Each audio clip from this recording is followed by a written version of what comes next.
Is outside Priestfield, West Ham Fan TV. Post-match reaction, which replaces post-match pint. The post-match pint is coming back for the Everton game, by the way. After the FA Cup game, it was West Ham 2, Gillingham 0. Not a vintage performance, but I've seen banana skins like that be our downfall, to be honest. I've seen us folding games like that before, so to come away with a win is very satisfying. Yeah, winning a clean sheet, can't crumble. Well, can't moan too much, can we? It could have been a lot worse, but dodgy ref though. Well, he was a nookie ref, but the thing is, first half in seasons gone by, we'd have conceded 2 or 3 goals there. I thought we was awful, created nothing, struggled with the physicality of the game, give them a lot of opportunities. Not so much clear. Hold on. Not so much clear cut opportunities, but lots of corners, lots of getting down the wings. Yeah, I said only one real clear-cut opportunity when Fabianski from close range. But other than that, I thought we dealt reasonably comfortably with the corners, but we just give a lot of them away. Yeah, no, we did deal all right with their set pieces and long throws, which makes a change for us because previous years we struggled with a bit of physicality, especially Diop. He was struggling again tonight, to be fair, at times. To be fair, first half he got a bit better second half, but I just think possibly the change in the system as well didn't help. Going to 3 at the back with the 3 centre backs and the two wingers, it's changed the system. Was a tricky game to do it. I can see why he did do it though, because it's we do get hit a lot by the diagonal ball.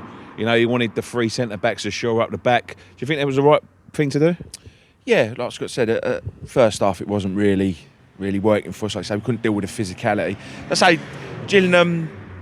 There was a lot of bluster and long ball and physicality, but I didn't really create anything too clear cut. Not a lot of product. Well, I did think there. It was the 7, the winger. I thought he looked really good. He looked up for it.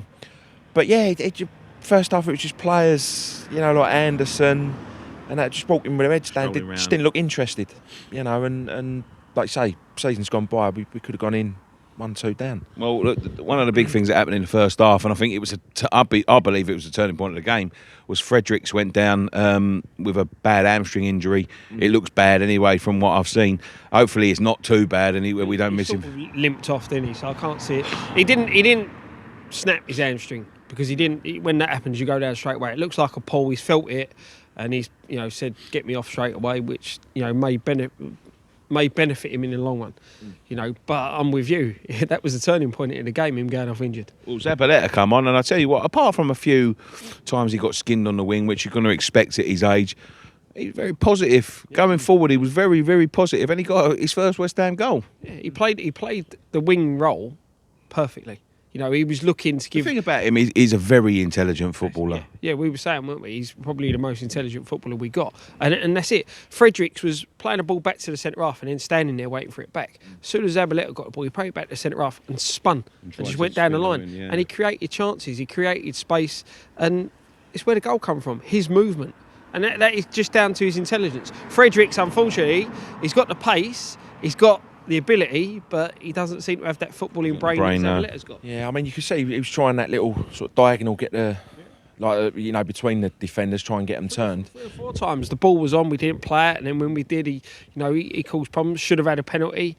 In fact, we should have had. Well, no, he should have had a penalty. Harry's ended up getting booked for diving. I don't know. I could see, he's come through. You could see his shirt was out here, but he had so much of his shirt. It was. He was through on goal. So why is he going to throw himself to the floor? He's through on goal. 1-on-1 with the keeper. You got to look at the player as well. It's Pablo Zabaleta. He's not going to. He's just scored, so he's going to be confident. I'm just saying, yeah, that's what I'm saying. You've got to look at the player who's going down as well when you're making that decision. You know what I mean? And he's not one of them that's going to go down lightly. We got the job done in the end. Second half was a big improvement. Anderson was pulling the strings of thought. Lovely ball for that first goal. Lovely ball to Masuaku down that left. Oh yeah. I'd say Masuaku first half. He was just coming he was looking to cut inside. They knew he didn't have a right foot, so they were just showing him inside. But then second half we started working the opportunities where we could get him 1-on-1 with a full back, and then he was a lot more direct. And I say him and Anderson down that left were playing some lovely little 1-2s around the back. It was just, again, sometimes the final crossing just let us down a little bit. Finishing let us down today. Hilarious. Oh, fucking hell. And the thing is, he had a decent game, I thought. He was isolated a lot the first half, but I thought he had a decent game, apart from his finishing.